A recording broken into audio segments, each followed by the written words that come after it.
संभवम् अण्डस्यान्तस्त्विमे लोकाः सप्तद्वीपा च मेदिनी।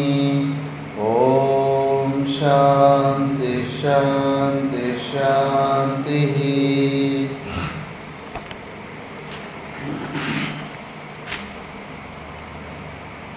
ॐ श्री परमात्मने नमः। अथ चतुर्थोऽध्यायः ज्ञानकर्मसन्न्यासयोगः। श्रीभगवानुवाच इमं विवस्वते योगं प्रोक्तवानहमव्ययं विवस्वान्मनवे प्राह मनुरिक्ष्वाकवे ब्रवीत्। एवं परम्परा प्राप्तम् इमं राजर्षयो विदुः। सकाले नेह महता योगो नष्टा परन्तप। स एवायं मया तेज्या योगः प्रोक्तः पुरातनः। भक्तोऽसि मे सखा चेति रहस्यं ह्येतदुत्तमम्। अर्जुन उवाच अपरं भवतो जन्म परं जन्म विवस्वतः।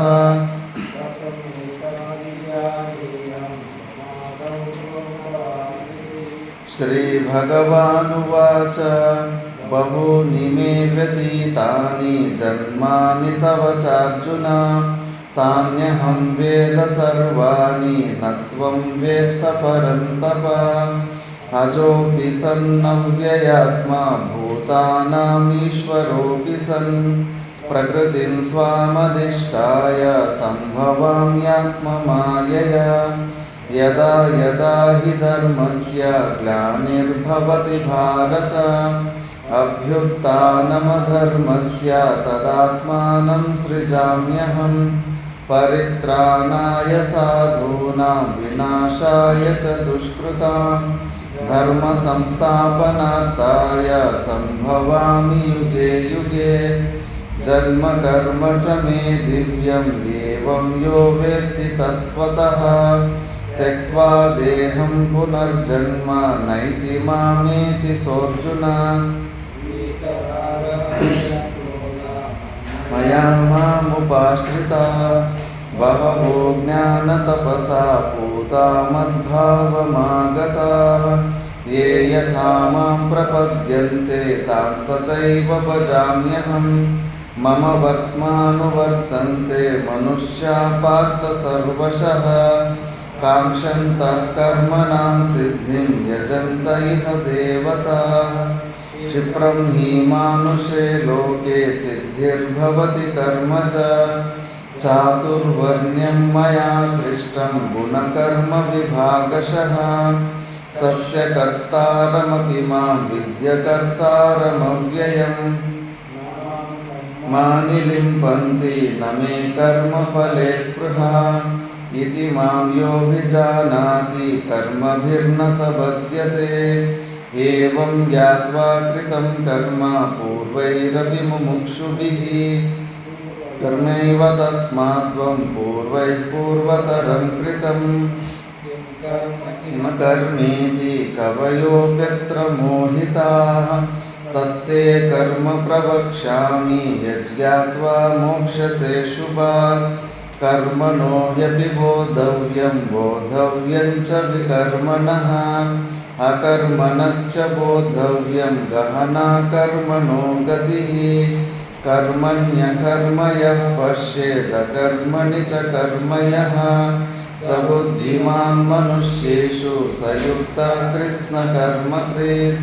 यस्य सर्वे समारम्भाः कामसङ्कल्पवर्जिताः ज्ञानाग्निदग्धकर्माणं तमाहुः पण्डितं बुधाः। त्यक्त्वा कर्मफलासङ्गं नित्यतृप्तो निराश्रयः। कर्मण्यभिप्रवृत्तोऽपि नैव किञ्चित् करोति सः। निराशीर्यत चित्तात्मा त्यक्तः सर्वपरिग्रहः। शारीरं केवलं कर्म कुर्वन्नाप्नोति किल्बिषम्। यदृच्छालाभसन्तुष्टो द्वन्द्वातीतो विमत्सरः। समसिद्धावसिद्धौ च कृत्वापि न निबध्यते मुक्तस्य ज्ञानावस्थितचेतसः यज्ञायाचरतः कर्म समग्रं प्रविलीयते ब्रह्मार्पणं ब्रह्महविः ब्रह्माग्नौ ब्रह्मणाहुतं ब्रह्मैव तेन गन्तव्यं ब्रह्मकर्मसमाधिना दैवमेवापरे यज्ञं योगिनः पर्युपासते ब्रह्माज्ञावपरे यज्ञं यज्ञेनैवोपजुह्वति श्रोत्रादीनीन्द्रियाण्यन्ये संयमाग्निषु जुह्वति शब्दादीन् इन्द्रियाग्निषु जुह्वति सर्वाणीन्द्रियकर्माणि प्राणकर्माणि चापरे आत्मसंयमयोगाग्नौ जुह्वति ज्ञानदीपिते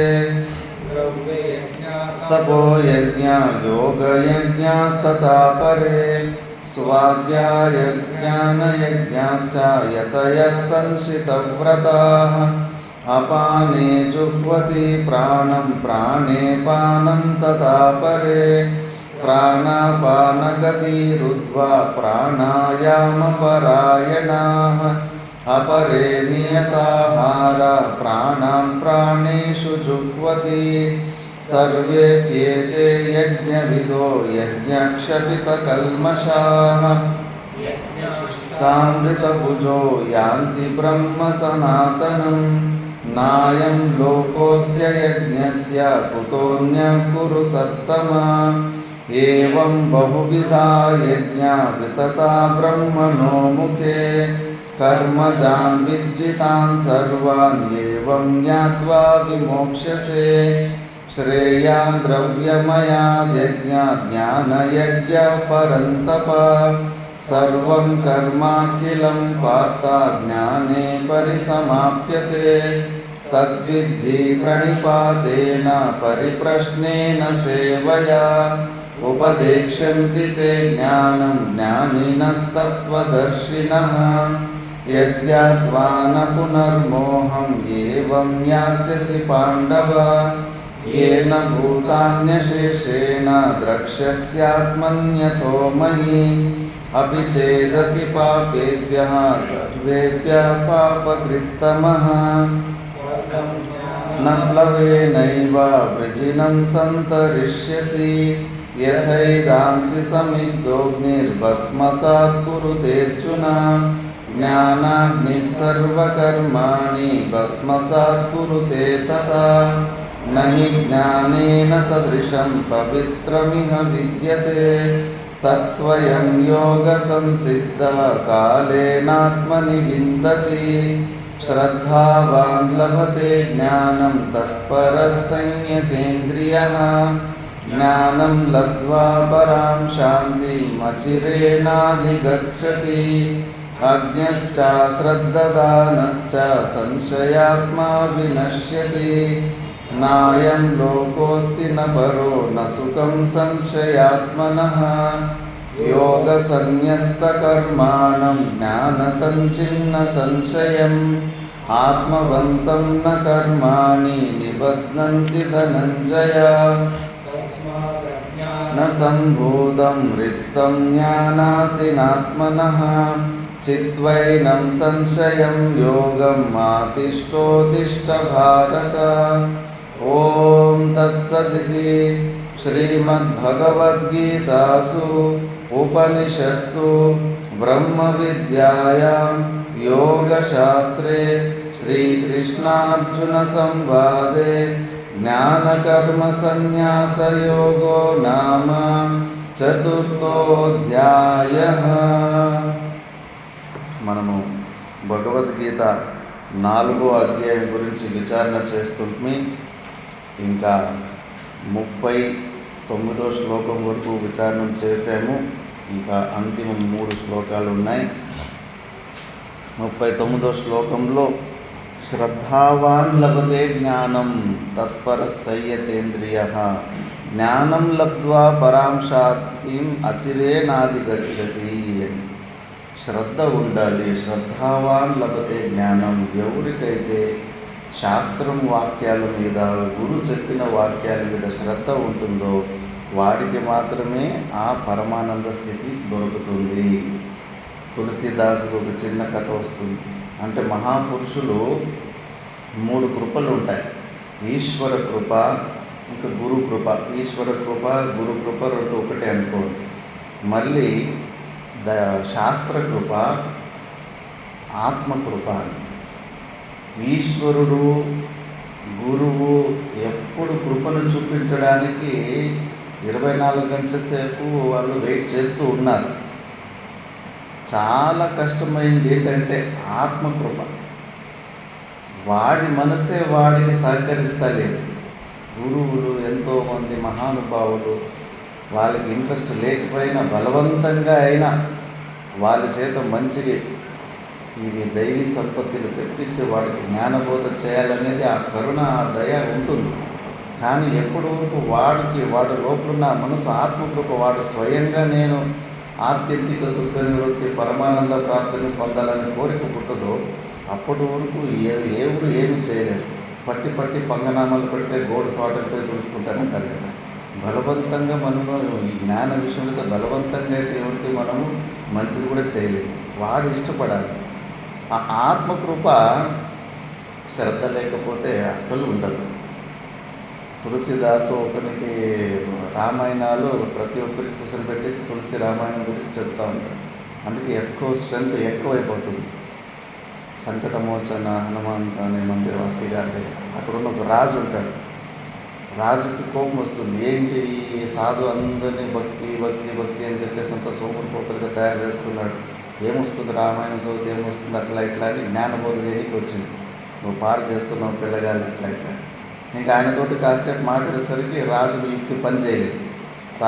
రాజు ఏం చెప్పినా కూడా ఇదే పరమార్థము అని బోధ చేస్తాడు. రాజుకి ఇష్టం కాదు, కానీ రాజును వెంబడి పడతాడు. నువ్వెప్పుడు రామాయణం ఒక్కసారి విను రామాయణం అని చెప్పేసి, వద్దప్ప నాకొద్దు అని చెప్పేసి రోజు వాళ్ళ ఇంటికి పోయేసి ఒక్కసారి విను, ఈరోజు వచ్చినావు కదా ఇక్కడ దాకా అంటే కానీ లేదు నాకు వేరే పని ఉంది అని వెళ్ళిపోయాడు. సరే ఈరోజు బిజీ కదా, రేపు ఫ్రీగా ఉంటాడు. రేపు తన ఇంటికే పోతాడు. పోయి వినడానికి రెడీగా ఉన్నామంటే కన్నా లేదు అంటాడు. రేపు అంటాడు. అట్లా ఎన్ని రేపులు చెప్పినా కూడా వదిలిపెట్టుకుంటే ఎప్పుడప్పుడు చెప్పితే అప్పుడప్పుడు వాడి ఇంటి దగ్గరికి పోయి కథ చెప్పడానికి రెడీగా ఉంటాడు. నేను ఇట్లా కాదని చెప్పేసి నాకు 1 సంవత్సరం వరకు నాకేం మనసు బాగలేదు, 1 సంవత్సరం తర్వాత ఇదే డేట్కి అప్పుడు వింటాను రామాయణం అంటే. సరే అని ఆ డేట్ గుర్తుపెట్టుకొని తులసిదాసు మహాపురుషులు కదా, ఇచ్చిన మాట తప్పదు కాబట్టి మళ్ళీ 1 సంవత్సరం తర్వాత పోతే చచ్చిపోయింటే కన్నా కొడుకు చూస్తాడు. ఈయన యోగి కదా, అప్పటికే సిద్ధులు వచ్చి ఉంటాయి. ఆ ఇంట్లో ఒక ఎద్దు పుట్టింటుంది. ఆ రాజే ఎద్దుగా పుట్టి వచ్చింటాడు. కొడుకుని అడుగుతాడు, మీ నాన్న ఎక్కడ నాన్న? లేదు చాలా రోజులైంది, కాలం అయిపోయాడు అని చెప్పేసి. అప్పుడు ఆ ఎద్దు రూపంలో ఉన్న ఆత్మ కేవలం మీకు యోగమాయతోటి వినగలుగుతుంది అంతే. ఇప్పుడు తను ఉద్ధరించాలనుకున్నా కూడా ఇప్పుడు పశ్చాత్తాపడతా ఉన్నది లోపల ఎద్దు రూపంలో ఉన్న జీవాత్మ. భగవంతుని నామస్మరణం చేయాల్సి ఉంటుంది, మోక్షాన్ని పొందాల్సి ఉంటుంది. ఇచ్చిన అవకాశాన్ని సద్వినియోగం చేసుకుంటూ వేస్ట్ చేసుకుంటే కానీ అవకాశం ఉంటుందా?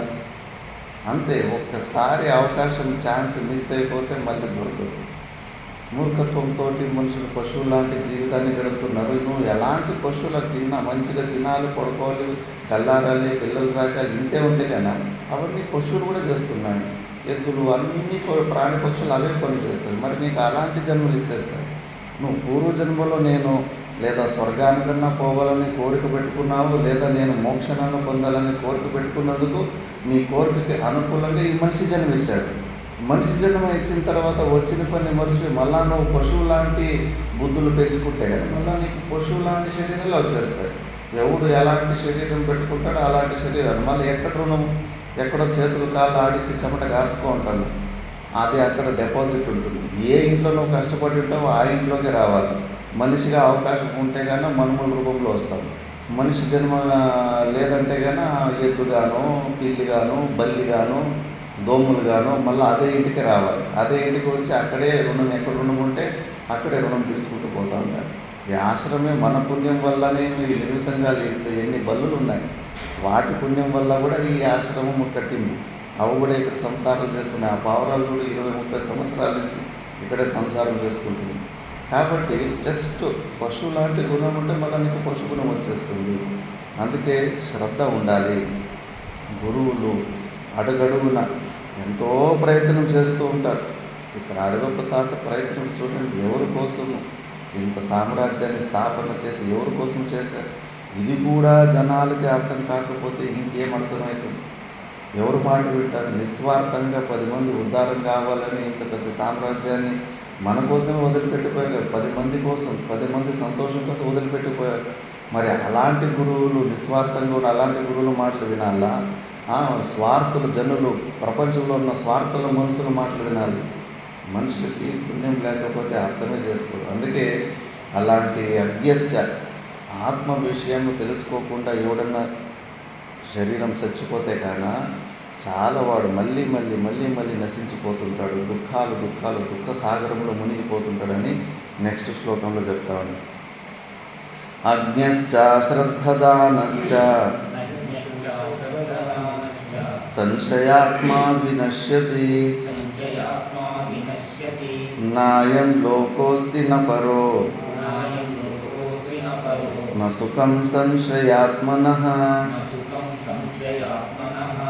అజ్ఞశ్చ శ్రద్ధదానశ్చ సంశయాత్మా వినశ్యతి నాయం లోకోస్తి న పరో న సుఖం సంశయాత్మనః.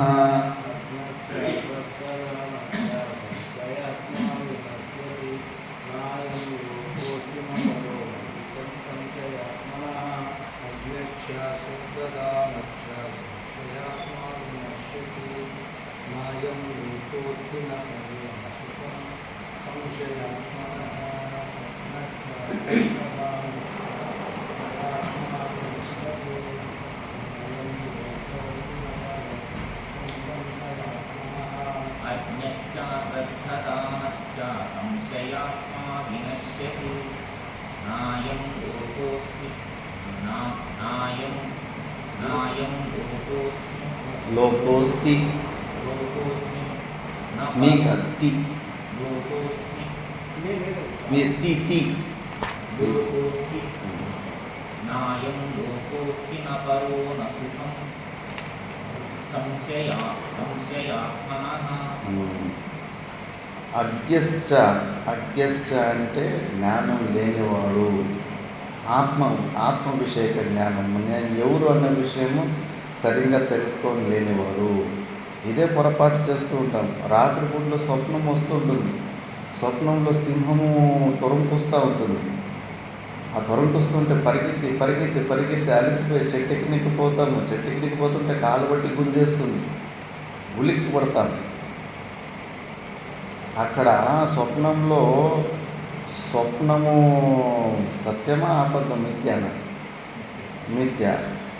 మరి ఆ స్వప్నము తొరంకొస్తూ వచ్చి దానివల్ల భయభీతుడైన వాడు సత్యమా? వాడు మిథ్యనే కదా. ఆ సింహాన్ని చూసి భయపడ్డవాడు, విపరీతమైన పరిశ్రమ చేసినాడు, వాడు కూడా అబద్ధమే కదా. కాబట్టి ఈ జాగ్రత్త అవస్థలో కూడా అంతే, అనుభూతే కదా. స్వప్నం కూడా అనుభూతే కదా. నువ్వు అనుభవించావంటే అది మిథ్యాని. ఈ జాగ్రత్త అవస్థ కూడా నీ అనుభూతికి వస్తూ ఉంది. అప్పుడేమో అది సత్యం అనుకున్నావు. స్వప్నం నిజంగానే సింహం నిజమైనది, అది నన్ను తరుపుకొస్తే, అది నన్ను చంపేస్తే నాకు ఇబ్బంది కలుగుతుంది, భయపడి పరిగెత్తావు. ఇప్పుడు ఈ ప్రపంచం సత్యం అనుకుంటున్నాం. ఇప్పుడు కూడా అది మృత్యువుకి భయపడుతున్నావు, దానికి భయపడుతున్నావు, వృద్ధావస్థకు భయపడుతూ ఉన్నావు. నిన్ను భయపెడుతున్న వృద్ధావస్థ, నిన్ను భయపడుతున్న మృత్యు కూడా అబద్ధము, నువ్వు భయపడుతున్న వ్యక్తి కూడా అబద్ధము. అసలు ఇక్కడ భయపడేవాడు కూడా లేడు. ఎవడు భయపడుతున్నాడో కొద్దిగా విచారణ చేయండి. భయపడేవాడు కూడా లేడు. శ్రవణ మనన నిధిధ్యాసంలో కూడా అంతే. ఇది కూడా ఒక ట్రిక్ అంతే, బాలవంచన అంతే. సమస్యలు ఉన్నవాడే లేడు, సమస్యలు లేవు, సమస్యలు ఉన్నవాడు కూడా అబద్ధమే. సింహము లేదు, సింహము చూసి భయపడినోడు లేడు స్వప్నంలో. కాబట్టి నువ్వు సరిగ్గా తెలుసుకో. ఈ రెండిటిని సాక్షిభూతంలో నువ్వు చూస్తున్నావు. అదే నువ్వు ఎప్పటి వరకు ఇంకా ఈ లేని వాడిని ఉన్నట్టుగా భావించుకొని అది నేనేని అనుకుంటావు. నేను నువ్వు ఏది ఊహించుకుంటావు భావించుకుంటావు, అసలు వాడు లేనే లేడు. అందుకే రమణ మహర్షి దగ్గరికి వస్తే ఫస్ట్ వాడు ఎవరు? అవును, నీకు సమస్యలు ఉన్నాయి, నీకు పరిష్కారం కావాలి. ఫస్ట్ సమస్యలు ఎవరికి ఉన్నాయి? వాడు పేరేంటి? వాడు ఎట్లుంటాడు? ఈ శరీరం ముందు ఎట్లున్నాడు, శరీరం తర్వాత ఎట్లున్నాడు, దానికి తెలుసుకొని ఇంట్రెస్ట్ కూడా లేదు. ఎట్లా ఉంటాడులే, ఎట్లా ఉంటాంలే, అది కొద్దిగా ఓపిక ఉండి ఫస్ట్ తెలుసుకో. నువ్వు తెలుసుకో. హాస్పిటల్లోనే ఆధార్ కార్డు లేకపోతే ఎవరు నేను అడ్మిట్ కూడా చేసుకోరు. మరి ఇక్కడ మాత్రం గురువుల దగ్గర నువ్వు కనుక్కో. నీ పేరేంటి, నీ ఊరేంటి, నువ్వు ఊహించుకుంటున్న పేరు ఊరు అంతా కూడా ఈ జనంకి వచ్చింది. ముందు జనంలో నీ ఊరు పేరేంటి? ఊరు పేర్లు లేకుండా మధ్యస్థితిలో ఎట్లుంటావు, ఏ కలర్లో ఉంటావు, ఎంత తూకం ఉంటావు, ఎన్ని చేతులు ఉంటాయి, కొద్దిగా విచారణ చేయి. నీ స్వరూపం ఏంటి, అసలైన స్వరూపం ఏంటి? కొద్దిగా విచారణ చేస్తే అయిపోతుంది, పని అయిపోతుంది. అందుకే ఆ విషయం అగ్నేశ్చ ఆత్మజ్ఞానం గురించి ఎవరైతే తెలుసుకోకుండా ఉంటాడో వాళ్ళ అశ్రద్ధ దానొచ్చ, శ్రద్ధే ఉండదు. ఇవంతా భేకరమాటలు అనిపిస్తుంటాయి. నేను అక్కడ ఊరు తంగడన్నుల సూర్యుల కొబ్బరి చిప్ప కోసం ఒక మహిళ ఎన్ని కేకలు పెడతా ఉంది. అది ఒక కొబ్బరి చిప్ప దొరికింది, రెండో కొబ్బరి చిప్ప దొరకలేదు. దాని కొబ్బరి చిప్ప సమస్యనా? మృత్యు వచ్చేసి ఇప్పుడు నీకు 60 సంవత్సరాలకి ఇక్కడ దాకా మింగేసింది. సావు అనేది ఇక్కడ దాకా మింగేసింది. ఇంత తల మాత్రమే బాకీ ఉంది అంతే. కాలు అనే పాము అక్కడ దాకా మింగేసింది. మృత్యు దగ్గరికి వస్తుంది, నీకు కొబ్బరి చిప్ప గురించి చింత ఉంది. ప్రాణమే పోతా ఉంది నీకు, దాని గురించి చింత లేదు. ప్రతి జన్మలోనూ మృత్యుకి దొరికిపోతాడు. ఆ కొబ్బరి చిప్ప కోసం మన సత్సంగాన్ని కూడా ఆపేసింది. ముస్లిం మరి టెంకాయ కొట్టనీకన్నా వచ్చిందా?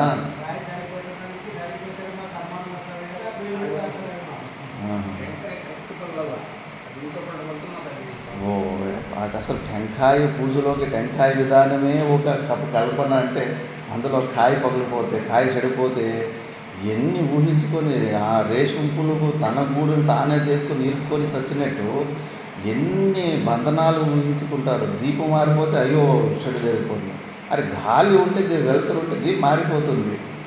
ఆ గాలిలో దీపం పెట్టేసి అయ్యో ఆరిపోయి అపశకునం అని ఎన్ని ఊహించుకొని ఎన్ని దుఃఖాలు విరిగిపోతూ ఉంటాడు మనిషి. అసలైన సత్యాన్ని, అసలైన సత్సంగాన్ని వినిపించకుండా దేవతలు ఒకసారి అందరూ పార్వతీ ఈశ్వరుని నువ్వే కదా చెప్పిందా కదా, దేవతలందరూ ఈశ్వరుని పార్వతీ పరమేశ్వరుని పెళ్ళికి వెళ్ళిపోతే దేవలోకం ఇట్లా కిందికి అయిపోయి ఇంకో పక్క పైకి లేచేసిందంట. అక్కడ మహర్షుల ఏ మహర్షిది సత్సంగం బలము? అంగిరసు అగస్త్య ముని ఒక తపస్సు బలాన్ని సత్సంగం ఒక పుణ్యాన్ని అటువైపు పెడితే మొత్తం ఇటు లేచేసిందంట. అంటే శివుణ్ణి, పార్వతిని, అందరూ దేవతలను కూడా లేపే అంత పుణ్యము, బలము ఈ సత్సంగానికి ఉంటుంది. కొంచెమే అది సత్సంగంలోనూ కొంచెం పుణ్యం అటేస్తే. అలాంటి సత్సంగం మీద మహత్వబుద్ధి తెచ్చుకోవాలి. కానీ టెంకాయలు, అగరబత్తులు, దీపాలు వీటి మీద అది కాదు భక్తి. నేను తెలుసుకో, నువ్వు వెతుకుతున్న పరమాత్ముడు ఏంటి, ఎక్కడున్నాడు, ఎలా ఉన్నాడని దీంట్లో విచారణ చేస్తూ ఉంటాను. కాబట్టి అశ్రద్ధ దానశ్చ, శ్రద్ధ లేనివాడు సంశయాత్మ వినశ్యతి, అన్నిట్లోనూ అనుమానం ఉంటుంది. మనకి మూడు ప్రకారాలు. ఆత్మ గురించి తెలియనివాడు, శ్రద్ధ లేనివాడు. ఏదైనా బలవంతంగా మనం చెప్పి ఇట్లా మంచి చేయాలనుకుంటే కూడా దాని మీద శ్రద్ధ ఉన్నాడు కాదు. నాస్తికులు అంతే కదా. ఎవరు చూశాడు అసలు చచ్చిపోయిన తర్వాత ఇంకో జనం ఉంటుందో లేదు. అందుకే రుణం కృతం పివేత్ అంటారు. అందుకే అప్పు చేసైనా పర్వాలేదు, నైదినంది అని వాళ్ళ సిద్ధాంతం. భస్మీభూతస్య దేహస్య కుతః పునరాగమన. మన కళ్ళెదురుగానే చూసి భస్మం అయిపోతుంది శరీరం, మళ్ళా ఈ దేహం మళ్ళీ వస్తుందని ఎందుకు అనుకోవాలి? ఉన్నప్పుడే ఎంజాయ్ చేసేయండి అని చెప్పేసి నాస్తికులు అంటుంటారు. అలాంటి వాళ్ళు అశ్రద్ధదానులు, మళ్ళీ సంశయం ఉన్నవాళ్ళు. ఆత్మ విషయంలో ఎంత చెప్పినా, పరమాత్మ ఎంత చెప్పినా ఇంకా డౌట్, అదా ఇదా, అట్లా ఇట్లా అని చెప్పేసి క్లారిటీ లేకుండా ఉంటే వాడు కూడా వినశ్యతి. నాయం మళ్ళీ ఇంకోటి వాళ్ళకన్నా ముఖ్యంగా సంశయాత్మన, ఈ ముగ్గురులో ముఖ్యంగా డౌట్ఫుల్గా ఉన్నాడు, వీడికి ఇంకా చాలా వరస్ట్. సంశయాత్మన అయం లోక నాస్తి నా పరో నా సుఖం. సంశయాత్మ డౌట్ ఉన్నవాడికి ఈ లోకంలోనే వాడు నరకాన్ని చూస్తాడు. భార్య మీద అన్నం వచ్చింది, అయ్యో పాలలో విషయం కలిపిందో అన్నంలో విషయం కలిపిందో. పిల్లలు కొద్దిగా ఇది చేస్తే కానీ అయ్యో పిల్లల మీద అనుమానం, వీళ్ళు నన్ను చంపుతాడేమో అని చెప్పేసి. ఒకసారి మా దోస్తులు బెంగళూరులో జరిగింది, మంచి దోస్తులు మంచిగా ఇచ్చేస్తూ ఉంటే ఏదో పేకాటకి పోయినారు. పేకాటకు పోతే కన్నా ఒక దోస్తు ఇంకో దోస్తుకి ఏదో ఈ నంబరు దాని గురించి దీని మీద ఏదో నువ్వు బెట్టింగ్ అని చెప్పింది. వాడి మాట విని వీడు బెట్టింగ్ వేస్తే పోగొట్టుకున్నాడు డబ్బులు పోగొట్టుకుంటే కానీ ఇంక తర్వాత ఏదో డబ్బులు ఏదో ₹1,00,000 ఎంత పోగొట్టుకుంటే కన్నా ఇంక సరేలే ఇంకా దుఃఖంలో ఏదో పార్టీ చేయాలని తాగినీకి పోయినాడు.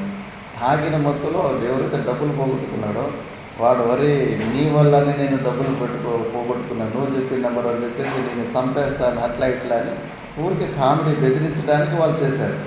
వాడు కామెడీకి చేస్తే కూడా వీడు నిజంగానే వీళ్ళు నన్ను చంపేస్తే తాగిన మొత్తంలో సరిగ్గా బయటంతా కేకలు పట్టుకొని వచ్చి పోలీస్ స్టేషన్కి పరిగెత్తిపోయాడు, వీళ్ళు నన్ను చంపేస్తున్నారు అంటే.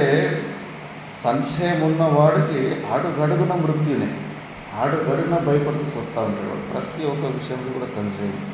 ఎందుకంటే బయట నుంచి ఎప్పటి నుంచి ఏ ఆపద వస్తుందో, ఎవరి నుంచైనా నాకు ఆపద రావచ్చు అనే భావనలో. అందుకే వాడికి ఈ లోకంలో ఉంటే కూడా నరకమే, మళ్ళీ వానికి భూలోకం కూడా దీని మీద కూడా మళ్ళీ ఇంకోసారి మనిషి జన్మ వస్తుందని దాని మీద కూడా నమ్మకం ఉండదు.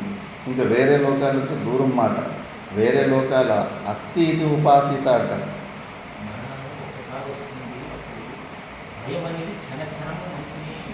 చంపేస్తూ ఉంటాడు, భయపడేటోడు ప్రతి క్షణము చూస్తూ ఉంటాడు. మృత్యు నుంచి వచ్చే భయం ఒకేసారి వస్తుంది, కానీ భయపడేటోడికి ప్రతి క్షణము నరకమే ఉంటుంది. మళ్ళీ వాడికి నా సుఖం, వాడికి ఎప్పటికీ సుఖం ఉండదు. ప్రతి దాంట్లోనూ అనుమానమే ముందుకు వస్తూ ఉందంటే కదా వాడు జీవించలేడు. కాబట్టి ఆ సంశయాత్ముడికి ఇంకా వరస్ట్ కండిషను. సంశయాలు పెట్టుకోకూడదు, నివారణ చేసుకోవాలా. శ్రవణము ద్వారా ఏం భగవంతుడు అంటే ఏంటి, సంసారం అంటే ఏంటి, జీవితం అంటే ఏంటి, మనిషి జన్మ ముఖ్య కర్తవ్యం ఏంటి, ఈ విషయాలలో మంచిగా సత్సంగం చేసి దూద్ కా దూద్ పానీ కా పానీ ఫుల్ క్లియర్గా చేసుకోవాలి. లేకపోతే కానీ అవి ఎక్కడ కూర్చొని నీ మనసులో మళ్ళా. దాన్ని భాష్యంలో చూద్దాం. అజ్ఞః చ అనాత్మజ్ఞః అశ్రద్ధదానః చ సంశయాత్మ చ వినశ్యతి. అశ్రద్ధదానౌ యద్యపి వినశ్యతః తథాపి న తథా యథా సంశయాత్మ. సంశయాత్మా తు పాపిష్టః సర్వేషాం. కథం న అయం సాధారణః అపి లోకః అస్తి తథా న పరో లోకో న సుఖం తత్రాపి సంశయోపపత్తేః సంశయాత్మనః సంశయచిత్తస్య తస్మాత్ సంశయో నా కర్తవ్యః.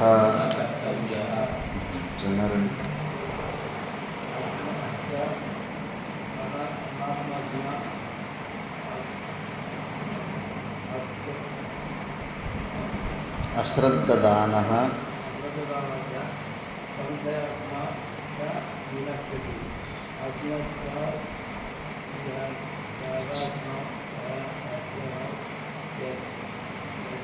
యద్యపి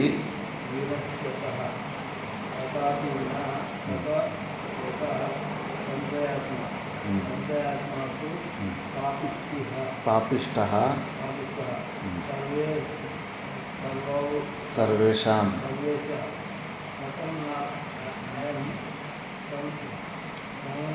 సాధారణః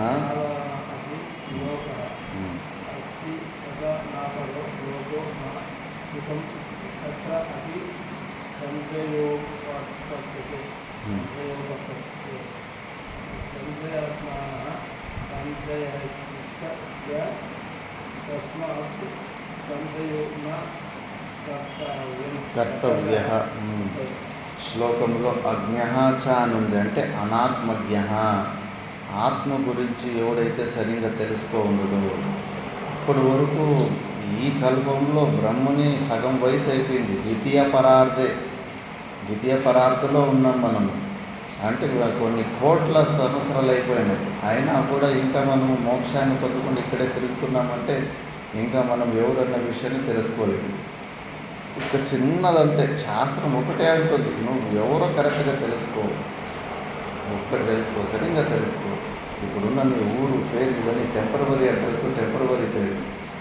స్వాభావికంగా నువ్వు నీ ఆ స్వరూపం ఏముంటుంది, దాన్నే శాస్త్రం చెప్తుంది. స్థూల సూక్ష్మ కారణ శరీర వ్యతిరిక్త అవస్థాత్రయ సాక్షి సన్ పంచకోశ విలక్షణ సచ్చిదానంద స్వరూప యః తిష్టతి స ఆత్మ. ఇది నీ అసలైన పేరు పేరు అదే, అడ్రస్ అదే. పరిచిన్న బుద్ధిలో పేరు ఒకటి ఉంటుంది, అడ్రస్ ఒకటి ఉంటుంది, కానీ మన స్వరూపంలో అదే పేరు అదే అడ్రస్.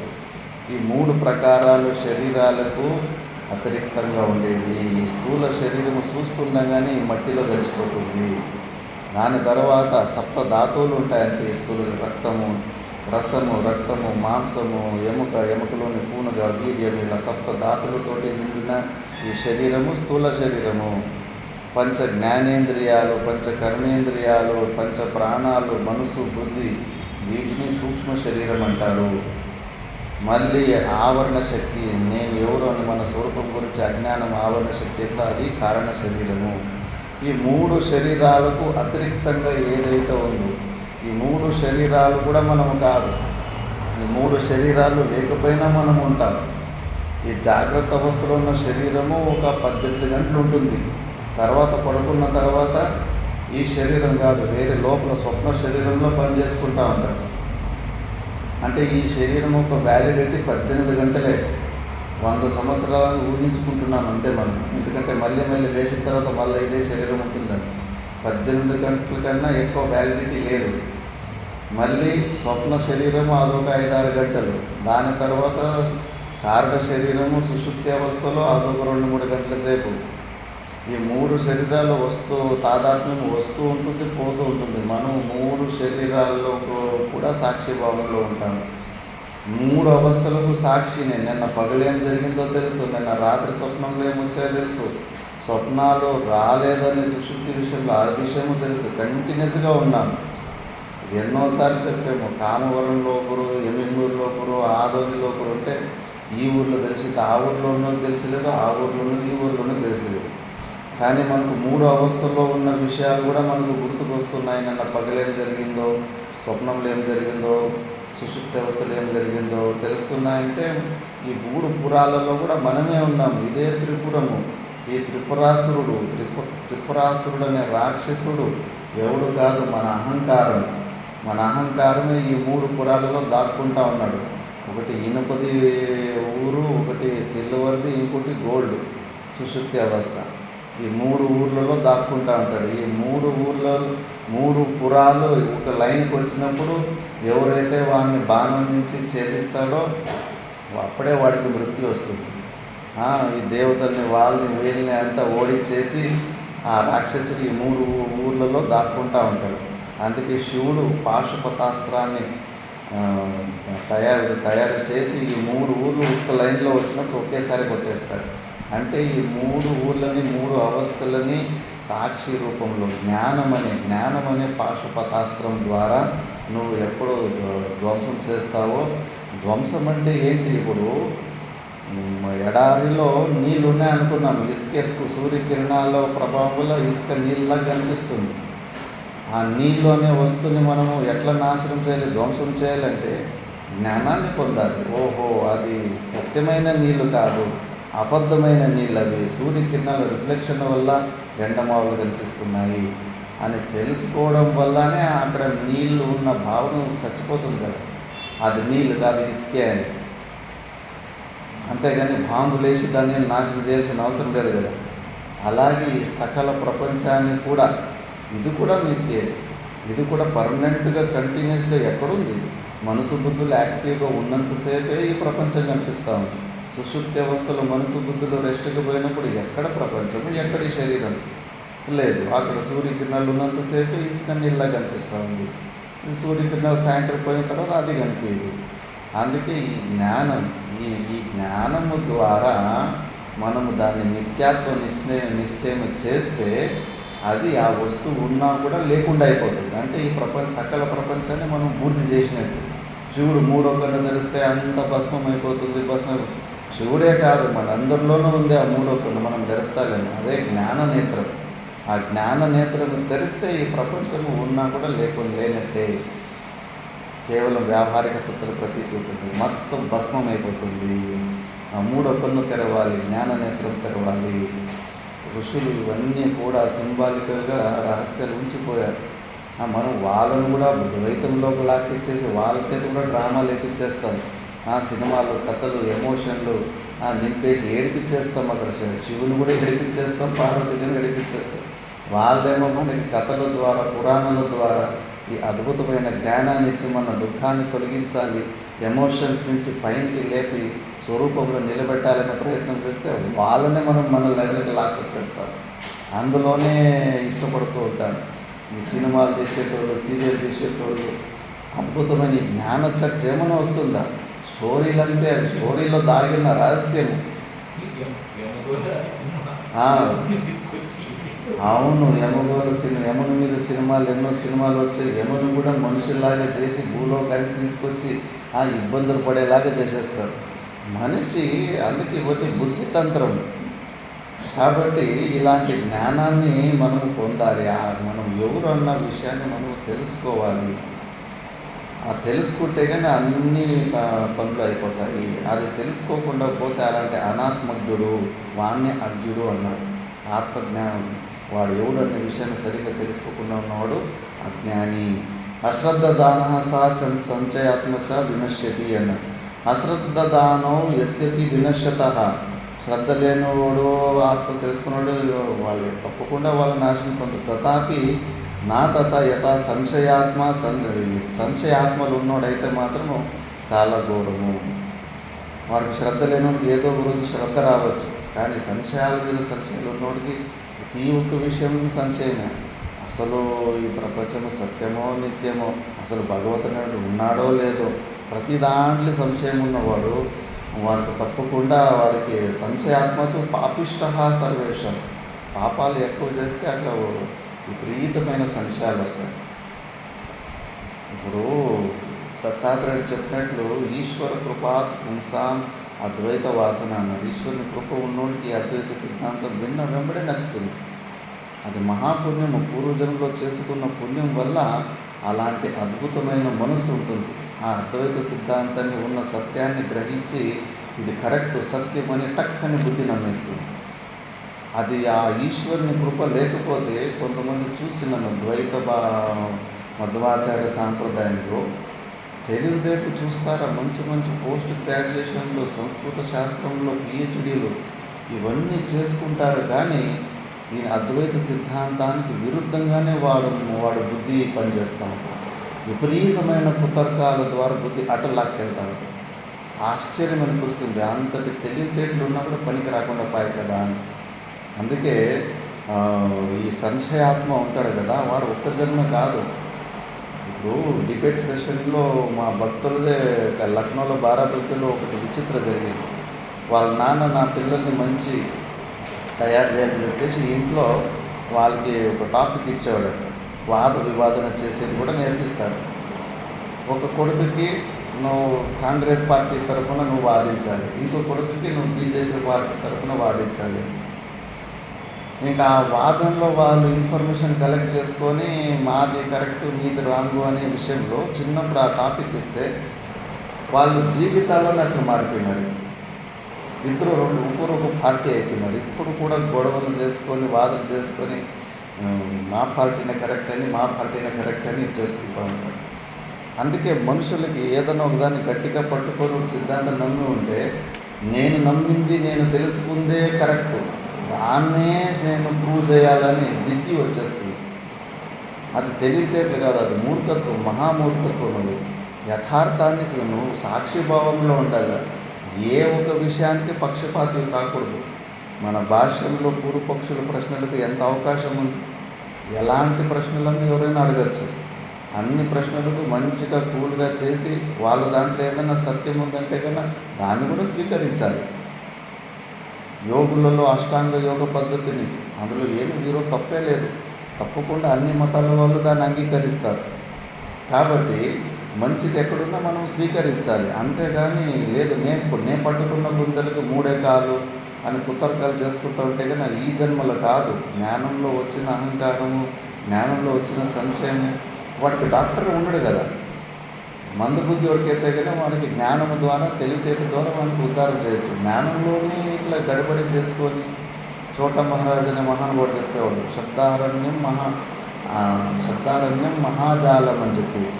ఈ శబ్దాల అరణ్యం చాలా పెద్ద అరణ్యం. ఈ అరణ్యంలో నిజమైన అడవుల్లో ఇరుక్కుపోయిన వాడైతే వాడు ఎట్లయినా బయటకు వస్తాడేమో, కానీ ఈ శబ్దరూపమైన అరణ్యంలో ఇరుక్కుపోయిన వాడు జన్మలు వేస్ట్ అయిపోతాయి. కాబట్టి ఈ సంశయాత్మకు పాపిష్ట సర్వేషం, మహాపాపాలు చేసిన వానికి అలాంటి బుద్ధి పుడుతుంది. కథం నా అయం సాధారణ లోక అస్తి తథా నా పరో లోకో నా సుఖం తత్రాపి సంశయ ఉపపత్తే సంశయాత్మ సంశయచిత్తస్య తస్మాత్ సంశయో నా కర్తవ్య. అందుకే వాడికి ఈ లోకము కూడా పాడు చేసుకుంటాడు. మళ్ళీ ఇంకోసారి మనిషి జన్మ కూడా పునాదులు వేసుకోడు. శ్రద్ధ లేకపోతే పుణ్యకర్మలు ఎందుకు చేస్తాడు? ఇంకా మహాస్వార్థుడైపోతాడు. నేను నా శరీరం ఉంది, ఫస్ట్ నేను నా పరివారం అని ఉంటుంది. పరివారంలో కూడా తేడా వస్తే లేదు, నేను నా శరీరం అంతే. ఆ స్వార్థంలో జీవిస్తాడు. ఇంకా పుణ్యమే ఉత్పత్తి కానప్పుడు నీకు మళ్ళా ఇంకోసారి మనిషి జన్మ ఎందుకు వస్తుంది? అందుకే ఉన్న ఈ లోకాన్ని నాశనం చేసుకుంటాడు. ఇంకా వేరే లోకాలు దూరం మాట, సుఖమంటూ దొరకదు. అందుకే సంశయో నా కర్తవ్య. ముఖ్యంగా శృతి వాక్యాల మీద, భగవంతుని వాక్యాల మీద కొన్ని మనకు నచ్చవు. మోడర్న్ మైండ్ తోటి మనం ఆలోచిస్తాం కదా. ఆ మోడర్న్ మైండ్ తోటి ఆలోచన చేసినప్పుడు శాస్త్రం కన్నా మనం చాలా తెలివితేటైన వాళ్ళు అన్న మనసు బుద్ధి వచ్చేస్తూ ఉంటుంది. కొన్ని వృత్తులు అక్కడే పడిపోతాం మనం. శాస్త్రం, నేను కూడా ఒకసారి శాస్త్రానికి భవిష్యత్తు తెలుసు కదా, ఎద్దుల బండిని ఎక్కువ దృష్టాంతం తీస్తూ ఉంటారు ఉపనిషత్తులు. ఒకసారి అవును శాస్త్రము ఎద్దుల బండిలోనే ఎందుకు దృష్టాంతం ఇస్తుంది? కుండను, కట్టెని, గట్టపట్టని, ఎద్దుల బండిని, అవన్నీ ఓల్డ్ పాతకాలం దృష్టాంతాలు కదా. ఈ టీవీల గురించి, మొబైల్ గురించి ఇలాంటి దృష్టాంతాలు ఎందుకు ఇవ్వలేదు? బహుశా ఈ శాస్త్రం కూడా పాతకాలం మనుషులు రాసిందేమో అన్నది వృత్తి మా బుర్రలో వచ్చింది. గురుగారి దగ్గరికి పోయి చెప్పాను, గురుగారు చూడు నాయన, ఇప్పుడు నీ మనసులో వచ్చిన వృత్తి చాలా కరెక్ట్ అని నీకు అనిపిస్తుందా అంటే అనిపిస్తుంది గురుగారు. బహుశా ఇదంతా పాతకాలం మనుషులు రాసినారు, అప్పుడు వాళ్ళకి ఎదురు బండి తప్పితే వేరే దృష్టాంతాలు లేవు కాబట్టి వాళ్ళకి ఎగ్జాంపుల్స్ ఇవ్వలేకపోయారంటే ఆలోచించి 4 యుగాలు ఉన్నాయి.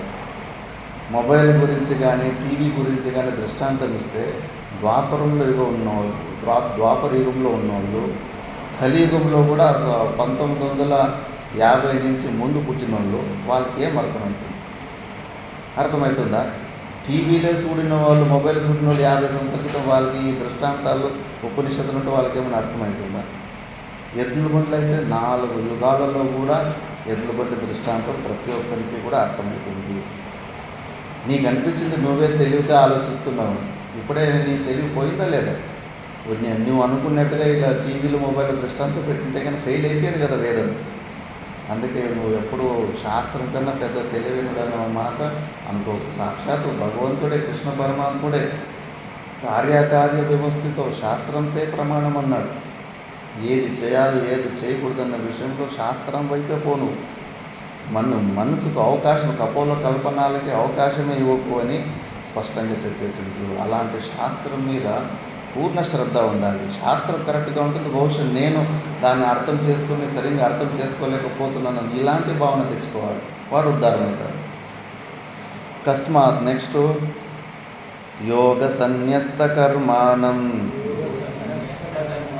జ్ఞాన సంచిన్న సంశయం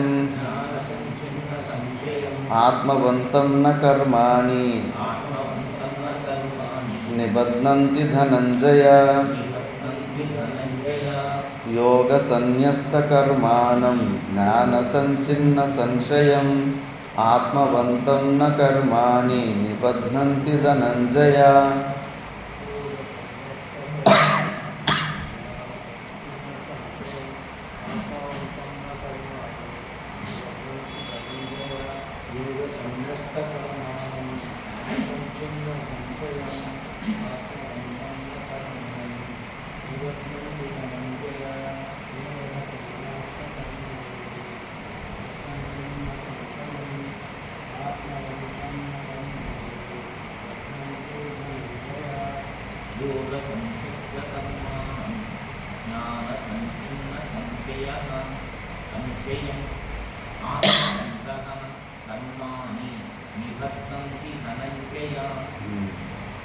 హే ధనంజయ, యోగ సన్యస్త కర్మాణం జ్ఞాన సంచిన్న సంశయం ఆత్మవంతం కర్మాని నా నిబధ్నంతి. ఇలాంటి వాడు కర్మలలో బందీ కాడు. ఎవడు? యోగ సన్యస్త కర్మాణం. యోగం అంటే కర్మయోగం, నిష్కామ కర్మయోగం. ఈశ్వరార్పణ బుద్ధితోటి నేను కర్త, నేను భోక్త, నేను చేసేటోడు, నేను అనుభవించడన్న భావనాల్ని తొలగించి ఈశ్వరుని కోసం నేను చేస్తున్నాను. ఈశ్వరుము ఈ శరీరాన్ని తన ఇన్స్ట్రుమెంట్గా వాడుతున్నాడు. మనము అన్నము సాంబార్ వడ్డించుకోవడానికి గరిటెని స్పూనుని ఎలా వాడతామో భగవంతుడు తన కార్యాలు చేసుకోవడానికి నా శరీరాన్ని ఆ గరిటె స్పూన్లాగా వాడుతున్నాడు అనే భావంతో ఎవరైతే ఈశ్వరార్పణ బుద్ధితోటి నిష్కామ కర్మయోగం చేస్తాడో ఉన్న చోటే చాలు. ఎక్కడెక్కడ పెళ్లి చేసుకో ఉంటారో ఉన్న భార్య పిల్లలు చేస్తున్న పన్నే లోపల భావన మార్చుకోవాలంటే పూర్వజన్మలో నేను చేసిన పుణ్యపాప కర్మలకు రుణానుబంధానికి వీళ్ళు అమ్మా నాన్నగా దొరికారు, ఈమె భార్యగా దొరికింది, వీళ్ళు నా పిల్లలుగా వచ్చారు, ఇది నా ప్రారంభం, నేను చేసుకున్న పుణ్యపాప కర్మల ఫలం. రుణానుబంధం ఉంది కాబట్టి కలిసి ఉన్నాం. రుణానుబంధం తెగిపోయిన రోజు టక్కని వాళ్ళు వేరే చోటు మనం వేరే చోటు అయిపోతాము. కాబట్టి వీళ్ళు దొరికారు కాబట్టి ఇప్పుడు నా కర్తవ్యం భగవంతుడు శాస్త్రము ద్వారా గురువుల ద్వారా నాకు ఇచ్చిన ఇది కర్తవ్యం, డ్యూటీ. అమ్మ నన్ను సాకాలి, భార్యను చూసుకోవాలి, ఆడబిడ్డ ఉంటే పెళ్లి వరకు చూసుకోవాలి, మగబిడ్డ ఉంటే ఉద్యోగం చేసే వరకు చూసుకోవాలి. దాని తర్వాత వానప్రస్థాశ్రమానికి ఊరు నుంచి 3 కిలోమీటర్లు బయట వచ్చేసి గుడిసె వేసుకొని తపశ్చర్య చేసుకొని మోక్ష మార్గం కోసం ప్రయత్నం చేసుకోవాలి. ఇలా ఎవడైతే అర్థం చేసుకొని ప్రయత్నం చేసి ఇటువైపు వస్తాడు అలాంటి వాడిని యోగ సన్యస్త కర్మాణం. గట్టిగా బతకడానికి బరువు అయిపోయి కష్టానికి ఆలస్య గుణం అడ్డం వచ్చి వదిలిపెట్టి వచ్చినోడి గురించి మాట్లాడడం లేదు. తన కర్తవ్యాలు భగవంతుని కర్తవ్యంలాగా భావించుకొని చేసుకొని వదిలిపెట్టి వచ్చిన వ్యక్తిని కర్మాణం. మరి వాడికి అంతటి జ్ఞానం రావాలంటే గురువుల ఉపదేశం ద్వారా జ్ఞాన సంచిన్న సంశయం, గురువుల ఉపదేశం ద్వారా సత్సంగాల ద్వారా వాడికి ఒక క్లారిటీ ఉంది. ఆ క్లారిటీ ఉన్న వ్యక్తి ఈ పని చేయగలడు. ఆ క్లారిటీ జ్ఞానం లేకపోతే కానీ ఈ పని చేయలేడు.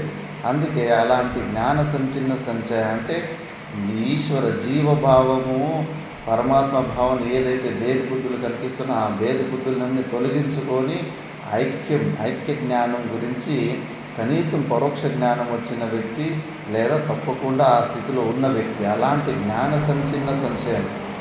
జీవుడే పరమాత్మ, జీవుడు వేరు కాదు, పరమాత్మ వేరు కాదు. జీవుడు అని అనుకుంటున్న వ్యక్తిని లోతుగా విచారణ చేస్తే అసలు వాడు కనిపించడు. స్వప్నంలో సింహాన్ని చూసి భయపడేవాడు కూడా ఉన్నాడు. సింహం అయితే అబద్ధం అనుకున్నాం, కానీ సింహాన్ని చూసి భయపడ్డవాడు సత్యం అనుకున్నాం. సింహాన్ని చూసి భయపడ్డవాడు కూడా అబద్ధమే.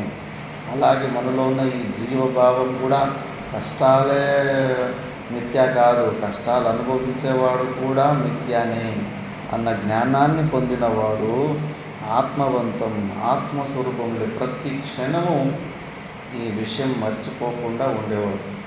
మన సాధన ఇక్కడే తెలిసిపోతుంది. ఏదన్నా ప్రతికూల పరిస్థితులు వచ్చినప్పుడు ఈ ఆత్మజ్ఞానం అప్పుడు గుర్తుకొస్తుందా లేదా? సామాన్య మనుషుల్లాగే రాగద్వేషాలు ఇరుక్కుంటున్నాను. మెయిన్ అనుకూల పరిస్థితుల్లో ఏమీ కనిపించలేదు. ప్రతికూల పరిస్థితుల్లో ఎంత తొందరగా ఈ జ్ఞానవృత్తి మనకు వస్తుందంటే అంత మంచి సాధన చేసుకున్నాం. 10 నిమిషాల తర్వాత 20 నిమిషాల తర్వాత నేను ఈ స్వరూప జ్ఞానం గురించి గుర్తుకొచ్చిందంటే ఇంకా సరిగ్గా సాధన చేస్తాలేవు. 10-20 నిమిషాలు దుఃఖాన్ని అనుభవించేసేవాడు. ప్రతికూల పరిస్థితి ఎవడో తిట్టాడని కుమిలిపోయేవాడు. పోయాం అది. ఇంకా అందుకే మంచిగా రోజు సత్సంగం చేసుకుంటా ఉంటే అలా జరిగిన సభ ఒక క్షణంలో కొద్దిగా కోపం వచ్చి టక్కని మళ్ళీ ఈ జ్ఞానం గుర్తుకొచ్చేస్తే మళ్ళీ లైట్గా తీసుకుంటాను. మనకు అనిపిస్తూ ఉంటుంది నేనేమి తప్పు అనవసరంగా వాడు నా మీద పడుతున్నాడు. ఊరికి ఎందుకు పడతాడు? పోయిన జన్మలో ఎన్ని మాటలు తిట్టావో అని ఎంత కొట్టావో ఎవరికి తెలుసు? ఊరికి ఏమీ జరగదు ప్రపంచంలో. అవి రిటర్న్ వస్తూ ఉంటాయి అంతే. ఆ విషయాన్ని తెలుసుకొని శాంతంగా ఉంటాడు. అలాంటి ఆత్మబంధం అలాంటి వాడు కర్మాని నా నిబద్ధంతి. ఇలాంటి వానికి కర్మలు అంటుకోవు. అలా కాకుండా కర్తృత్వ బుద్ధిని కొద్దిగా కూడా నేను చేస్తేనే లోపలే ఫీల్ అయిపోతూ ఉంటే నేను ఇలాంటి పని చేస్తున్నా, నేను గొప్ప సాధకుని, నేను ముముక్షుని అని నేను అన్నదానికి అవకాశం ఇచ్చేస్తే మాత్రం ఒక కర్మలు కట్టేస్తాయి. దీన్నే భాష్యంలో చూద్దాం. యోగ సన్యస్త కర్మాణం పరమార్థ దర్శన లక్షణేన యోగేన సన్యస్తాని కర్మాణి ఏన పరమార్థదర్శిన ధర్మాధర్మాఖ్యాని తం యోగ సన్యస్త కర్మాణం కథం యోగ సన్యస్త కర్మ ఇతి ఆహ జ్ఞానేన ఆత్మ ఈశ్వర ఏకత్వ దర్శన లక్షణేన ఆత్మేశ్వర ఏకత్వ దర్శన లక్షణేన సంచిన్నః సంశయో యస్య స జ్ఞాన సంచిన్న సంశయః య ఏవం యోగ సన్యస్త కర్మ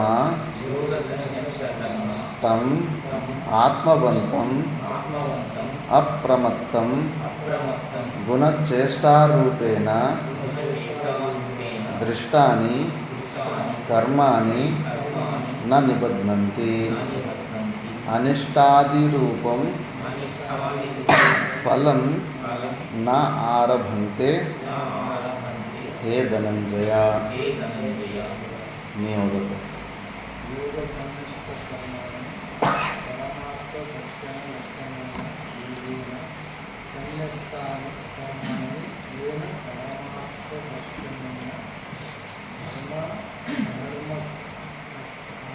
అధర్మాఖ్యాని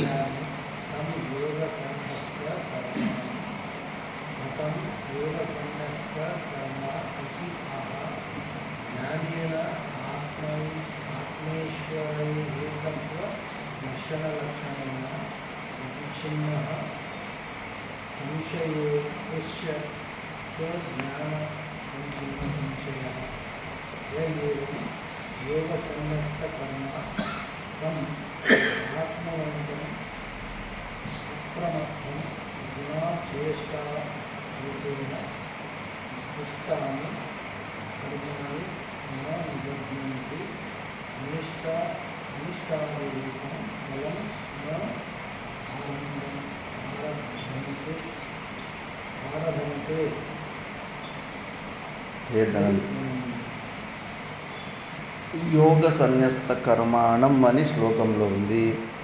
అంటే ఎవరంటే పరమార్థ దర్శన లక్షణేన పరమార్థ దర్శన నిజమైన స్వరూపము దర్శనము ఒక లక్షణాలతో కూడి ఉన్న యోగేన సన్యస్తాని కర్మాణి అలాంటి పరమార్థ స్థితిని లక్ష్యంలో పెట్టుకొని కర్మ ఫల త్యాగాన్ని వదిలిపెట్టినవాడు సన్యస్తాని కర్మాణి ఏన పరమార్థదర్శిన ధర్మ అధర్మ్యాఖ్యానీతం యోగ సన్యస్త కర్మాణం. మంచి పనులు చేసేటప్పుడు కూడా నేను చేశానని అనుకోలేదు, చెడు పనులు తన శరీర సంఘాతం జరిగినప్పుడు కూడా నేను అనే భావం తెచ్చుకోలేదు. అంటే ధర్మ అధర్మాఖ్యాని రెండిట్లో కూడా సమంగా కర్తృత్వ భోక్తృత్వ భావం లేకుండా ఎవరైతే శరీర సంఘాతంలో ఈశ్వరార్పణ బుద్ధితోటి నిష్కామ కర్మయోగం చేస్తుంటారు. ఎందుకు అవన్నీ చేస్తుంటారంటే ఆ భగవంతుని సాక్షాత్కారం పొందాలనే ఉద్దేశంతోనే చేస్తున్నాడు కాబట్టి అలాంటి లక్షణాలతో కూడినది, అది కూడా సాధనే ఉంటుంది. అలాంటి వాడిని యోగ సన్యస్త కర్మాణం అని అంటారు. కథం యోగ సన్యస్త కర్మ ఇది ఆహా. ఎందుకు వాడు అలా యోగ సన్యస్త కర్మ అనే పేరు ఉంటే వాడు ఎందుకంటే అలా చేస్తుంటే వాడికి జ్ఞానేన ఆత్మ ఈశ్వర ఏకత్వ దర్శన లక్షణేన, పరమాత్ముడు వేరు జీవుడు వేరు అనే ఆ భేదాన్ని తొలగించుకున్నాడు. జ్ఞానేన జ్ఞానము ద్వారా, శాస్త్రము గురువుల ఉపదేశము ద్వారా అది వేరు కాదు ఒకటే అన్న విషయాన్ని తెలుసుకున్నాడు. ఇప్పుడు ఖాళీ జాగా ఉంటుంది బయట, పెద్ద ఖాళీ జాగా ఉన్నప్పుడు దాన్ని స్పేస్ అంటారు, దాన్ని ఒకటే స్పేస్ అంటారు. ఆ ఖాళీ జాగాలో మనము కుండలు తయారు చేసిన తర్వాత కుండ లోపల ఉన్న ఖాళీ జాగాతో కొత్త ఖాళీ జాగా పుట్టినట్టు. బయట మహా ఆకాశము, కుండ లోపల కుండాకాశము. ఆ కుండాకాశము కొత్తగా ఉత్పన్నమైనట్ట మనలో ఉన్న జీవభావం కూడా అంతే. ఆ పరమాత్మ భావం ఆకాశంలాగా సర్వవ్యాపకంగా ఉంది. ఆ సర్వవ్యాపకమైన స్వరూపంలో ఈ శరీరం అనే కుండ ఉత్పన్నమయ్యేసరికి దీని లోపల నేను పరిచిన జీవుడు అని భావిస్తూ ఉన్నాను. మరి ఆ కుండలో ఉన్న ఆకాశము బయట ఉన్న ఆకాశము వేరు కాదు అని కుండ బద్దలు కొడితేనే అర్థమవుతుందా? కుండ బద్దలు కొడితే కన్నా కుండ లోపల ఉన్న ఆకాశము ఒక 4-5 అడుగులు పరిగెత్తిపోయి మళ్ళీ పెద్ద ఆకాశంలో చేరుకుంటుందా? ఆకాశం అక్కడే ఉంటుంది, ఆవరణ భంగనమే అవుతుంది. అందుకే దాన్ని లయ జీవము నిజంగా లయం కాదు, లయమైనట్లు మనం అనుకుంటాం అంతే. అంతే వాస్తవికంగా అసలు జీవుడే పరమాత్మ. కుండ లోపల ఉన్న ఖాళీ జాగా, బయట ఉన్న ఖాళీ జాగానే అది. మనమే దాని ఆవరణం వల్ల దానికి చిన్న లిమిటేషన్స్ పెట్టేసాం, చిన్న ఆకాశం చిన్న ఖాళీ జాగా. అలాగా మనలో ఉన్న నేను పుట్టేటోని, నేను సచ్చేటోని, నేను అల్పజ్ఞుని, నా దగ్గర శక్తి లేదు, బలహీనుని అనే ఈ భావనలన్నీ ఆ జీవభావం. ఆ జీవభావాన్ని ఉపాధి ద్వారా వాడు అనుకున్నందుకు అట్లా పరిచిన్న బుద్ధి, లిమిటేషన్ బుద్ధి వచ్చింది. ఆ లిమిటేషన్ బుద్ధిని ఆవరణ భంగం చేసుకొని నేను ఆ సచ్చిదానంద స్వరూపుణ్ణి అనే ఒక తత్వాన్ని ఎవడైతే తెలుసుకుంటాడో వాడే ఇలాంటి జ్ఞానము ద్వారా సంశయాలను నివృత్తి చేసుకున్నాడు. యస్య సా జ్ఞాన సంచిన్న సంశయ. ఇలాంటి వ్యక్తిని జ్ఞాన సంచిన్న సంశయ అంటారు. యా ఏవం యోగ సన్యస్త కర్మ తం ఆత్మవంతం అప్రమత్తం గుణచేష్టారూపేణ దృష్టాని. ఇలాంటి వ్యక్తి ఆత్మవంతుడైపోయి ఉంటాడు, తర్వాత సాక్షి రూపంలోనే ఉంటాడు. శరీర సంఘాత్మక క్రియలు జరుగుతుంటాయి. గుణాగుణేషు వర్తంతే. గుణాల ద్వారా రియాక్ట్ అవుతున్నాయి అంతే. ఇప్పుడు మనకు ఎవరన్నా ఒక తప్పుడు పని చేస్తే విపరీతంగా కోపం తెచ్చుకుంటాం. ఆ కోపం తెచ్చుకొని మనం కూడా డిస్టర్బ్ అయిపోయి దుఃఖాన్ని తెచ్చుకుంటాం. మహాపురుషులు కూడా ఎవరైనా తప్పుడు పని చేస్తే కోపం చేస్తారు, ఒకసారి కొడతారు. రమణ మహర్షి ఒక బ్రహ్మచారికి చంపత వేసేసాడు అంతే. వాడు ఎందుకంటే ఎదురుగా ఉన్నవాడి గుణం అలాగా ఉంది, ఆ గుణానికి తగినట్టుగా ఈ శరీర సంఘాత్మ అలాంటి రియాక్షన్ వచ్చేసింది. అంతేగాని వాళ్ళు మళ్ళీ దాని గురించి మననం కానీ దాని బరువులాగా మోసుకోండు. మనం అలా కాదు. ఎదుటి వాడు ఏదైనా తప్పులు చేస్తే కానీ వాడికన్నా ఎక్కువ మనం డిస్టర్బ్, మనకి ఎక్కువ దుఃఖం అయిపోతుంది. వాడు తప్పుడు పని చేస్తే వాడు ఎక్కువ దుఃఖం అనుభవించాలి, కానీ మనం అనుభవించడం ఏంటి? మహాజ్ఞానం, మహామూర్ఖత్వం. ఏమి సంబంధం? ఇంకోటి శరీరానికి మన కేబుల్ కనెక్షన్ ఉందా? వాడేదో తప్పులు చేస్తే కన్నా మనం నొప్పి ఏదైనా కంప్యూటర్లో ఒక 10 కంప్యూటర్లు ల్యాన్ కనెక్షన్ అని కనెక్ట్ చేసి పెట్టింటారు. ఒకటి చెడిపోతే ఇంకో దానికి ఎఫెక్ట్ ఉంటుంది. అట్లా ఒక మనిషికి ఇంకో మనిషికి వైర్ కనెక్షన్ ఏమన్నా ఉందా? వాడు ఏదో పనులు చేస్తుంటే నీకు పిచ్చి లేస్తూ ఉందేంటి, నీకు టెన్షన్ అవుతా ఉంది, నీ మనశ్శాంతి పాడవుతూ ఉందేంటి? అజ్ఞానం కాకపోతే ఎంత మూర్ఖత్వము. అందుకే కోరి కష్టాలు పక్కదారులు పోతున్న ముళ్ళు కూడా మన కాలు కిందకి వేసుకుంటారు, మనిషికి ఎక్స్ట్రా ప్రాబ్లం. కాబట్టి ఈ జ్ఞానులు సాక్షి రూపంలో ఉంటారు, అస్సలు ఇన్వాల్వ్మెంట్ పోనే పోదు. మా గురు యత్నో విగ్రహ సందో అని భజగోవింద అంటారు. అసలు ఇన్వాల్వ్ కానే కావాలి. ఇది మిథ్యా ప్రపంచం. ఇన్వాల్వ్ అయితే నిన్ను కూడా అట్లా లాగేస్తారు. అందుకే అప్రమత్త గుణాచేష్ట రూపేణ దృష్టాని కర్మాని నా నిబద్ధంటే. అలాంటి స్థితిలో ఉన్న వ్యక్తి శరీరంలో ఏ కర్మలు చేసినా కూడా వాటి వల్ల వచ్చేటివి ఆయనను బంధనంలోకి పెట్టవు. అంటే జీవన్ముక్త స్థితిలో ఉన్న వ్యక్తి ఏ పని చేసినా కూడా ఆ కర్మలు ఆయనకు అంటుకోవు. అనిష్టాది రూపఫలం నా ఆరంభంతే హే ధనంజయ అని చెప్తున్నారు. యస్మాత్ కర్మయోగానుష్ఠాత్ అశుద్ధి క్షయహేతుక జ్ఞాన సంచిన్న సంశయం నా నిబధ్యతే కర్మభిః జ్ఞానాగ్నిదగ్ధకర్మత్వాదేవ యస్మాచ్చ జ్ఞానకర్మానుష్ఠాన విషయే సంశయవాన్ వినశ్యతి. అందుకే ఇప్పుడు చూడు, నిష్కామ కర్మయోగాన్ని అత్యంత తుచ్చం అనుకోకుండా దాన్ని కూడా నువ్వు ఈ జ్ఞానాన్ని పొందడానికి అంతఃకరణ శుద్ధి అవసరం ఉంది కాబట్టి దాన్ని ఈశ్వరార్పణ బుద్ధితోటి నిష్కామ కర్మయోగం చేసి అలాంటి అంతఃకరణ శుద్ధమైన అంతఃకరణంలో ఆ జ్ఞానాన్ని పొందిన తర్వాత నీ కర్మల నుంచి నువ్వు బయటకు వస్తావు. అందుకే ఈ విషయంలో డౌట్ పెట్టుకోకు. ఎస్కేపిస్ట్ మెంటాలిటీ వద్దు. అర్జున, యుద్ధం చేయనంటున్నావు, సమస్య ఏంటి? అహమమ్మ భావాలు అడ్డం వస్తున్నాయి. నేను నా వాళ్ళు, మా తాతని ఎట్లా చంపాలి, మా గురువుని ఎట్లా చంపాలి, మా మామగారిని ఎట్లా చంపాలి, మా అన్నదమ్ముల్ని ఎట్లా చంపాలి. యుద్ధం అయితే ఏమి వాళ్ళ వైపే సస్తారా? నన్నైతే చంపలేరు, కానీ నా పక్కన ఉన్న వాళ్ళు, నా కోసం యుద్ధం చేస్తున్న వాళ్ళు, నా పిల్లలు, వీళ్ళు కూడా సావచ్చు కదా. ఇంతమంది అహమ్మమ భావాలు, అందుకే నేను కారణం కావాలన్నా అని చెప్పేసి అహమ్మమ భావాలే అడ్డం వచ్చేసి తనని కర్మ చేయకుండా ఎస్కేపిస్ట్ మెంటాలిటీని క్రియేట్ చేశారు. అందుకే అన్నాడు కూడా, ఈ ఘోరమైన యుద్ధం చేయడానికన్నా బిచ్చమెత్తుకొని జీవించడం మేలు అనుకున్నాడు. అలా కాదు, కర్మలను వదిలిపెట్టడం ఎస్కేపిస్ట్ మెంటాలిటీ కాదు. డీల్ చేయాల, ముళ్ళుతోనే తీయాల, కర్మలని నిష్కామ కర్మయోగం చేసుకొనే బయటకు రావాలి అని చెప్పి, అందుకే నువ్వు యుద్ధమే చేయాలని నెక్స్ట్ శ్లోకంలో యస్మాచ్చ జ్ఞాన కర్మానుష్ఠ విషయే సంశయవాన్ విషక్తి. అందుకే ఈ విషయంలో ఫుల్ క్లారిటీ తెచ్చుకో. ఇంకొకరికి బోధ చేయడంలో కూడా అందుకే శుష్క వేదాంతం విన్ని అదేమో కూసే గాడిదొచ్చి మేసే గాడిదని చెడిపినట్లు వాడో మంచిగా వాడికి ఎక్కువ జ్ఞానానికి అధికారం లేకుండా మంచిగా నిష్కామ కర్మయోగమన్నా చేసుకుంటున్నాడు, ఏదో భక్తిని చేసుకుంటున్నాడు. నువ్వు ఇక్కడ జ్ఞానం కూడా సరిగ్గా పొందలేదు, వాడు చేసుకుంటున్న ఆ పనిని కూడా వదిలిపించేస్తావు, ఇంకా వాడికి పాడైపోతాడు. అలా చేయకు. నువ్వు ఈ విషయంలో మంచి క్లారిటీ తెచ్చుకో. ఎలాంటి ఎనీ టైము నువ్వు హార్డ్ వర్క్ చేస్తూ దాని ఫలితాలను వదిలిపెట్టడంలో, రిజల్ట్ను వదిలిపెట్టడంలోనే నీకు శ్రేయస్సు ఉంది. ఎవరో ఉత్తమ అధికారి పూర్వజనంలో విపరీతమైన సాధన చేసుకొని కొద్దిగా విఘ్నాలు ఉన్నవాళ్ళు, రమణ మహర్షి, మాతా మాణికేశ్వరమ్మ లాంటి మహాయోగులు, అలాంటి వాళ్ళు సర్వకర్మ సన్యాసాన్ని త్యాగం చేయడానికి అవుతుంది. అంతేగాని ఈ అవిద్యాలేశము, కర్తృత్వ భావము, భోక్తృత్వ భావము ఇవన్నీ పెట్టుకొని కర్మలని ఎస్కేప్ కాకూడదు. అవి చేసి వాటిలో ఉన్న రిజల్ట్ని వదిలిపెట్టాలి, కానీ అలాంటి ఆలస్య గుణాన్ని తెచ్చుకోకూడదు. అందుకే నువ్వు ఈ యుద్ధాన్ని ఎస్కేప్ కావాలనుకుంటున్నావు కదా, ఎస్కేప్ కావు, యుద్ధం చేయని చెప్తున్నాడు. తస్మాద్ అజ్ఞాన సంభూతం ప్రస్తం జ్ఞానాసినాత్మనః చిత్వైనం సంశయం యోగం ఆతిష్టోతిష్ట భారత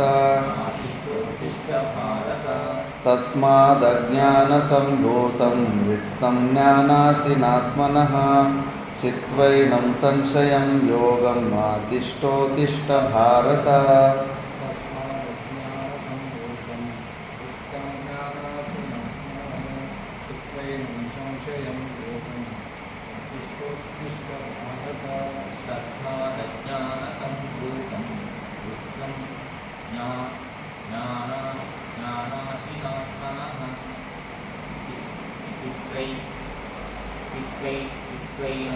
చిత్వైనం సంశయం యోగమాతిష్ట యోగం. ఆతిష్ట భారత. తస్మాత్ అందుకే అర్జున, భారత తస్మాత్ భారత, భారత అంటే జ్ఞానంలో రతులున్న దేశాన్ని భారతదేశం అంటారు. అలాంటి భరత కులంలో పుట్టాడు కాబట్టి భారత అని పేరు కూడా అంటారు అర్జునుని. హృత్స్థం నీ హృదయంలో స్థితంగా ఉన్న, ఏనం అజ్ఞాన సంభూతం అజ్ఞానం వల్ల నీ ఒక కన్క్లూషన్ తెచ్చుకున్నావు. ఇంత ఘోరమైన యుద్ధం చేయడానికన్నా భిక్షాటన చేసుకుని సన్యాసం తీసుకోవడం మేలు అనుకుంటున్నావు. అవన్నీ అజ్ఞానం ద్వారా నువ్వు తీసుకున్న నిర్ణయాలు. ఆ అజ్ఞాన సంభూతం ఆత్మనః ఆత్మంలో సంశయం జ్ఞానాసిన చిత్వా జ్ఞానమనే ఖడ్గము ద్వారా ఆ సంశయాలని నరిగి యోగం ఆతిష్ట ఉత్తిష్ట ఈ నిష్కామ కర్మయోగాన్ని చేసే వాడివై నువ్వు ఆ నిష్కామ కర్మయోగము ద్వారా ఆ జ్ఞానాన్ని పొందడానికి అధికారిత్వం పొందడానికి నువ్వు ఈ యుద్ధం ఉత్తిష్ట. కింద కుసునేసి ఉంటాడు, ఫుల్ డిప్రెషన్లోకి వెళ్ళి అర్జునుడు చేతిలో అదురు వచ్చి ఉంటుంది. కాబట్టి లేవు, లేచి యుద్ధం చేయి అని అర్జునుడికి కృష్ణుడు చెప్తున్నాడు. దీన్నే భాష్యంలో చూద్దాం. తస్మాత్ పాపిష్టం అజ్ఞాన సంభూతం అజ్ఞానాత్ అవివేకాత్ జాతం హృత్స్థం హృది బుద్ధౌ స్థితం జ్ఞానాసిన శోకమోహాది దోషహరం సమ్యక్ దర్శనం జ్ఞానం తత్ ఏవ అసిహి ఖడ్గః తేన జ్ఞానాసిన ఆత్మనః స్వస్య ఆత్మవిషయత్వాత్ సంశయస్య నహి పరస్య సంశయః పరేణ చేతవ్యతాం ప్రాప్తో येन स्वस्य इति विशिष्यते अतः आत्मविषयः अपि स्वस्य एव भवति चित्वा एनं संशयं स्वविनाशहेतुभूतं योगं सम्यक् दर्शन उपाय कर्मानुष्ठानं आतिष्ठ कुरु इत्यर्थः उत्तिष्ठ इदानीं युद्धाय भारत इति.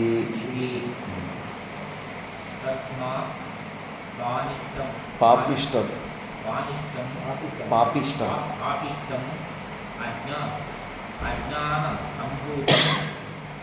अज्ञानात् अविवेकात् जातं हृत्स्थं हृदि बुद्धौ स्थितं ज्ञानाशिना शोकमोहादि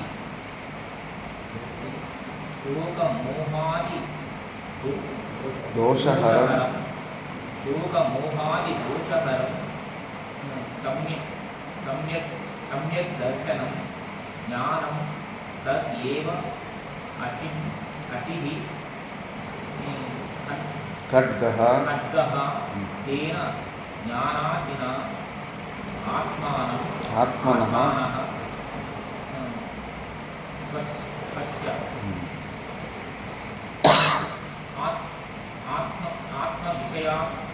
आत्मविषयात्वात्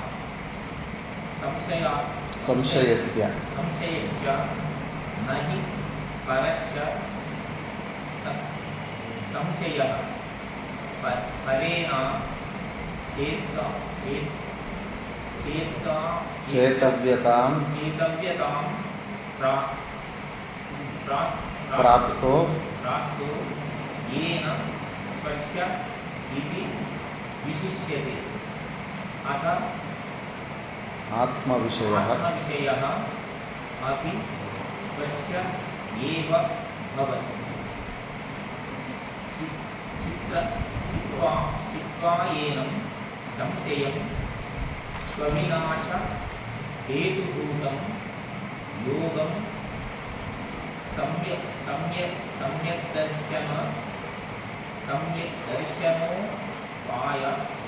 दर्शनोपाय कर्मानुष्ठानम् आदिष्ट कुरु इत्यर्थः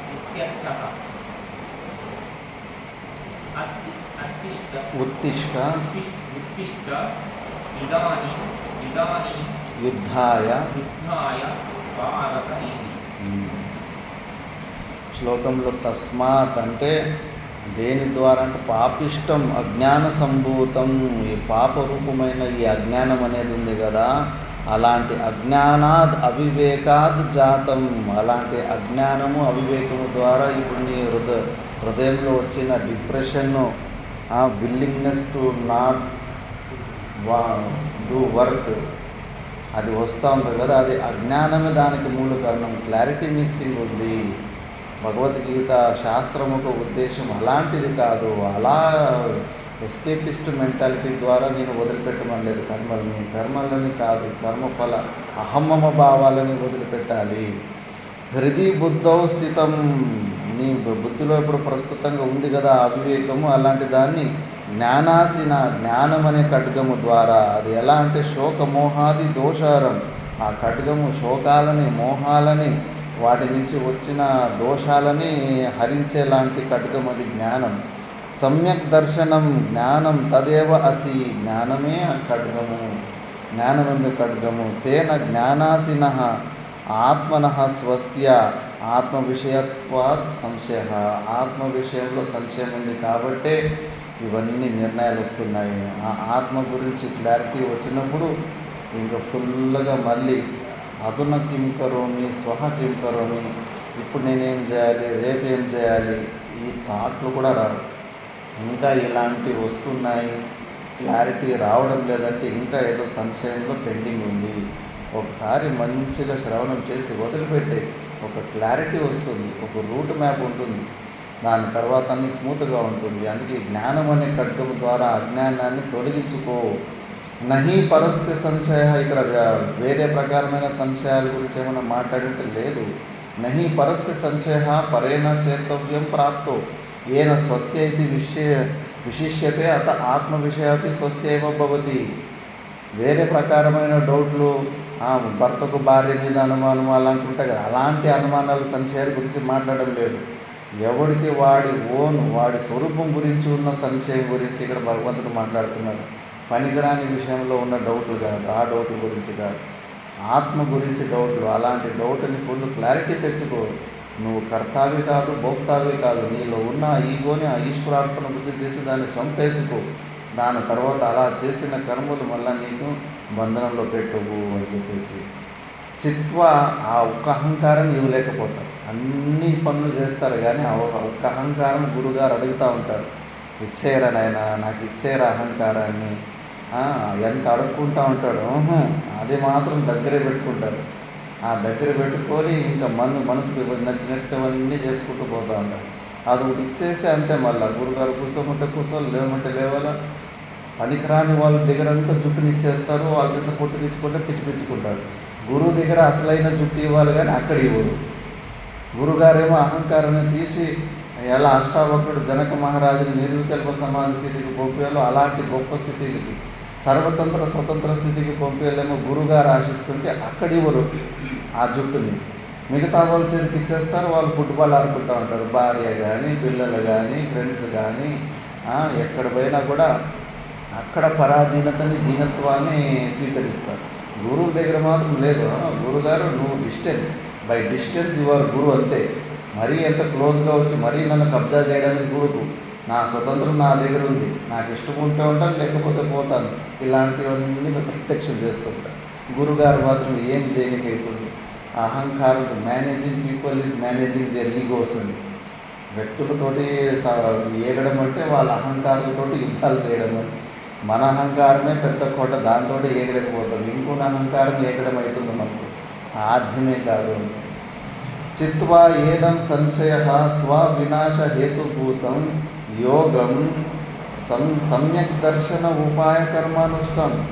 ఊరికి నేను బలవంతంగా ఏదో కర్మల్లో ఇరికిచ్చేసి సేవలు చేయించుకొని స్వార్థమైన వ్యక్తులు, బాండేజ్ వాళ్ళ పూర్వం చేసి బ్రిటిష్ వాళ్ళంతా బాండేజ్ లేబర్గా చేసుకొని మొత్తం జీవితాన్నంతా రక్తం పీల్చుకొని తింటుంటారు కదా, అలాంటి కోసం నీకు ఇలాంటి కర్మల్లో నీకు ప్రేరణ ఇస్తా లేదు. సమ్యక్ దర్శన ఉపాయ కర్మానుష్ఠానం, ఇది నువ్వు వెతుకుతున్న జ్ఞానం, మోక్షం, ఆ అంతఃకరణ శుద్ధి, దానికోసం ఈ కర్మానుష్ఠాన్ని, నిష్కామ కర్మయోగాన్ని చేయమంటున్నాను. షరటు తీయకుండానే బలిని తినకపోతే కన్నా కథలు అయిపోతుంది, రాదు అది. అందుకే ఫస్ట్ అది చేయి, మనస్తత్వం మార్చుకో, స్వార్థాన్ని వదిలిపెట్టే. జీవన్ముక్త పురుషులు చూశాం కదా, వాళ్ళ స్వభావమే పరోపకారం అయిపోతుంది. అలాంటి మంచి అద్భుతమైన మనస్తత్వం చూడు. ఉదయం నుంచి సాయంత్రం వరకు ఈ రోజు నా నుంచి ఎవరికి ఉపయోగం పడింది, ఈరోజు ఒక్కడికి కూడా ఉపయోగం పడకుండా వేస్ట్ అయిపోయింది కదా. ఎలా ఉంటుంది మహాపురుషులకి ఆతురత. కైలాసాశ్రమంలో ఒక మహానుభావుడు ఉండేవాడట. అప్పుడు ఋషికేశ్లో కొన్ని అంగాళ్ళు వచ్చేది తక్కువ ఉండేట. ఎవరికి దానం చేసే బుద్ధి పుట్టలేదంట ఆ సమయంలో. లేదు, వీళ్ళకు నేర్పియాలి అని చెప్పేసి వాళ్ళు రోజు తిట్టి భిక్షాటన చేయడానికి పోతుంటే మంచి చెడ్డ మాటలు కూడా తిట్టి పంపించేసేవాళ్ళంట. అయినా ప్రతిరోజు ఒక ఇంటికి పోయేవాడంట. ఆయన తిట్టి సార్ అయితే ఒకరోజు వీరికి అవమానం చేయాలని గింజలన్నీ ఒలుచుకొని ఆ పట్టు వేసాడంట. పొట్టు వేస్తే కానీ ఆనందంగా తీసుకొని నవ్వుకుంటూ ముందుకు వస్తుంటే, ఏ సాధు ఇట్లరా, నేను నిన్ను అవమానం చేయాలని ఈ పొట్టు వేస్తే ఇందులో కూడా నవ్వుకుంటూ పోతున్నావు, ఏంటి సంగతి అనేది. ఈరోజు నేను గెలిచినానయ్యా, ఒక నెల రోజుల నుంచి నువ్వు రోజు తిట్లో వీస్తుంటే ఈరోజు ఏదో ఒకటి దానం చేసావు కదా, నీ చేతిలో కూడా నేను దానం చేయించాను కదా, నేను గెలిచినాను అని. అప్పుడు వాడు కొద్దిగా బుర్ర తిరిగిందంటే, ఎవడు ఈయన కొద్దిగా ఏదో చెప్పే దాంట్లో సారం ఉంది అని చెప్పేసి మళ్ళీ కొద్దిగా పరిచయం పెంచుకొని ఇచ్చేస్తే ఇప్పుడు వాళ్ళ ఆ ఫ్యామిలీలో కంపల్సరీ ఒకరు ఉంటారు, కైలాసాశ్రమం ట్రస్ట్ మెంబర్ ఉంటారు. ఇప్పుడు కూడా పర్మనెంట్ భక్తులు అయిపోయారు ఆశ్రమం. అట్లా మార్పు వచ్చిందా లేదా? మహానుభావులు ప్రతి క్షణము ఏదన్నా చేయాలని చూస్తుంటే కానీ వాళ్ళకి మంచి కోసమే. కాబట్టి అలాంటి కర్మానుష్ఠాన్ని చేయాలి, నిష్కామ కర్మయోగాన్ని చేస్తే మళ్ళీ ఈ దారులు ఓపెన్ అవుతాయి. ఆ స్వార్థాన్ని వదిలిపెట్టేయాలి. ఆతిష్ట కురు ఇత్యర్థ, ఉత్తిష్ట ఇదానీం యుద్ధాయ భారత. ఇది యుద్ధము నువ్వు శోకమోహాదుల వల్ల, అహమ్మమ భావాల వల్ల మధ్యలో ఆపుకున్నావు. నేనేమన్నా నీకు యుద్ధం చేయమని చెప్పామా? మీకు లొల్లులు పెట్టుకొని మీరే కదా యుద్ధానికి తయారైంది. యుద్ధానికి ఎంత తయారైపోయిందంటే ఈ సమయంలో నీవు సన్యాసం తీసుకుంటే మేలు. ఘోరమైన అంటే నువ్వు యుద్ధముకు రిజల్ట్ చూశావు. ఆ రాంగ్ కన్క్లూజన్ వల్ల ఈ యుద్ధం జరిగితే కానీ రెండు ఇరువైపులో చనిపోతారు. వర్ణ సంకరం అవుతుంది. వర్ణ సంకరానికి ఎవరైతే కారకులైంటారో వాళ్ళు అనేక కల్పాలు నరకంలోకి పోవాలని, అంటే ఎక్కువ పాసిబిలిటీ నేను నరకానికే పోతానని పాసిబిలిటీ చూసుకున్నాను. రిజల్ట్ని చూశాను. రిజల్ట్ ఓరియంటెడ్గా కర్మలు చేయాలనుకున్నాం. ఆ రిజల్ట్ బాగుండదు అని కన్క్లూజన్ చేసుకొని యుద్ధం చేయాలనుకున్నాం. లేదు, నువ్వు డ్యూటీ ఓరియంటెడ్గా చేయి. రిజల్ట్ ఫలాపేక్ష గురించి కర్మణ్యవాధికారస్తే మా ఫలేషు కదాచన. నువ్వు డ్యూటీ చేయడం వరకునే అంతే. రిజల్ట్ వదిలిపెట్టే అది ప్రారంభము ఈశ్వరుడు చూసుకుంటాడు. ఆ రిజల్ట్ను చూసుకొని చేస్తే కన్నా సొంత పిల్లలు కూడా నువ్వు సాకలేవు. సొంత పిల్లలు నేను వయసు అయిపోయిన తర్వాత వీళ్ళు నన్ను సాక్కుంటారనే స్వార్థంతో పెంచితే మళ్ళీ వాళ్ళు ఏదో ఒక రోజు నీకు వ్యతిరేకమైన రోజు నీకు గుండె డబ్బ అని కొట్టుకుంటుంది. అయ్యో, ఎంతో ఎక్స్పెక్టేషన్ పెట్టుకొని నేను వయసు అయిపోయిన తర్వాత వీళ్ళు నాకు అన్నం పెడతారనుకుంటే ఇప్పుడు చూస్తే వీళ్ళు నన్ను ఎలగొట్టాలని చూస్తున్నారు అని చెప్పి ఒక్కసారి కుప్పగొలిపోతారు. ఆ ఎక్స్పెక్టేషన్ లేకుండానే వాళ్ళు నన్ను సాగకపోని నా కర్తవ్యం, తండ్రిగా నా కర్తవ్యం నేను చేస్తున్నాను అని చేసి వదిలిపెట్టేస్తే ప్రారంభం చూసుకుంటుంది. మనుషులా చూసుకునేది. మనుషుల దగ్గర ఉన్నా కూడా ఏం ప్రాణాన్ని కాపాడగలుగుతారా ఏంటి? మనం పుట్టుకు ముందే 84 సంవత్సరాల ఆయుష్ ఉందంటే 84 సంవత్సరాలకి భోజనం కూడా ముందుగానే రెడీ అయిపోయింది. మనమే విశ్వాసంలాగా భయపడి ఏదేదో అరేంజ్మెంట్లు చేసుకుంటున్నాం, కానీ ఏ అరేంజ్మెంట్ చేసుకోకపోయినా నువ్వు కూర్చున్న చోటకు వస్తుంది అది. చెప్పాను కదా, హిమాలయ పర్వతంలో అడవిలో పోతే ఇంత పెద్ద రొట్టెని ఎలకది లాక్కొని వచ్చి ముందు వదిలిపెట్టిపోతుంది. ఎక్కడ కదిలి వనంలో పోతే కానీ అక్కడ ఒక గ్లాస్ పాలు అడవిలోకి వచ్చేసి గుహ ముందు పెట్టేసిపోతారు. ఆ భోజనము ప్రారంభంలో రాసి ఉన్నప్పుడు ఎక్కడి నుంచైనా రాని వస్తుంది. మరీ దానికోసము అలా రిజల్ట్ ఓరియంటెడ్గా కర్మలు చేయకూడదు. డ్యూటీ అంతే, నా కర్తవ్యం మీదేనే చేసుకుంటూ పోతూ ఉండాలి అంతే. మళ్ళీ రిజల్ట్ ఏమన్నా కానీ ఇలా నువ్వు నిష్కామ కర్మయోగాన్ని చేయి అని ప్రేరణ ఇస్తున్నాడు. మూర్ఖులు భగవద్గీతని సోంబేర్లు చేసేస్తుంది అని ఇల్లులో నుంచి కూడా పెట్టుకోకూడదు అంటారు. భగవద్గీత ఇంకా డల్గా ఉన్న వ్యక్తిని ఇంకా ఫుల్ యాక్టివేట్ చేసి సమాజానికి ప్రయోజకుడులాగా చేస్తుంది. ఇలాంటి నిష్కామ కర్మయోగం కాన్సెప్ట్ ఉంది కాబట్టే శివాజీ మహారాజు తన పరివారం పిల్లలను చూసుకోకుండా ధర్మం కోసం పోరాడిండు. స్వతంత్ర పోరాటానికి ఎంతమంది ఆహుతి ఇచ్చారు. ఇప్పుడు కూడా రా ఏజెంట్లని వీళ్ళు అని వాళ్ళకి పేరు కూడా రాదు. వాళ్ళు చేసిన మంచి పని 10 మందికి కూడా తెలియదు. అది కూడా ఆశిస్తలేరు వాళ్ళు. వద్దు, నాకు అది కూడా వద్దు అని చెప్పేసి ఎందుకు చేస్తున్నారు? వాళ్ళకంత ప్రేరణ ఏంటి? ఈ భగవద్గీతలో భగవంతుడు ఇచ్చిన నిష్కామ కర్మయోగము. ఈ కర్మయోగమే ఆ లార్డ్ మెకాలే అన్నవాడు కూడా భారతదేశం సంస్కృతికి బలమే ఈ భగవద్గీతలో ఉన్న నిష్కామ కర్మయోగం అన్నారు. ఎప్పటి వరకు ఈ పుస్తకాలు వాళ్ళకి అందుతూ ఉంటాయి, వాళ్ళు మన గులాములు గారు ఎంతకైనా తెగిస్తారు. ఈశ్వరార్పణ బుద్ధితోటి కర్మలు చేసే తత్వం వచ్చిందంటే భార్య సుఖము చూడరు, తల్లిదండ్రులు సుఖం చూడరు, నా ఇల్లును చూడరు, అంతటికి తెగించి పోరాడతారు. ఒకరా ఇద్దరు ఎంతమంది ఆహుతి చేసుకున్నారు. కాబట్టి ఇదే మన సనాతన ధర్మానికి మూలం, నిష్కామ కర్మయోగం. కాబట్టి భగవంతుడు ఇలా చెప్పాడు. దీనితోటి 4వ అధ్యాయం సంపూర్ణమైంది. ఇది శ్రీ మహాభారతే శతసహస్రాయాం సంహితాయాం వైయాసిక్య భీష్మపర్వాణి శ్రీమద్భగవద్గీత ఉపనిషత్సు బ్రహ్మవిద్యాయాం యోగశాస్త్రే శ్రీకృష్ణార్జున సంవాదే జ్ఞానకర్మ యోగో నామ 4థోऽధ్యాయः. ఇది శ్రీమద్ పరమహంస పరివ్రాజక పరమహంస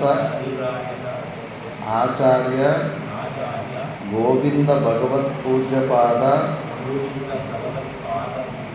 శిష్య శ్రీమద్ శంకర భగవతః కృతౌ శ్రీ భగవద్గీతా భాష్యే బ్రహ్మయజ్ఞ ప్రశంసా నామ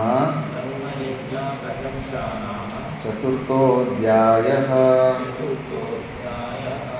ఓం పూర్ణమదః పూర్ణమిదం పూర్ణాత్ పూర్ణముదచ్యతే పూర్ణస్య పూర్ణమాదాయ పూర్ణమేవావశిష్యతే.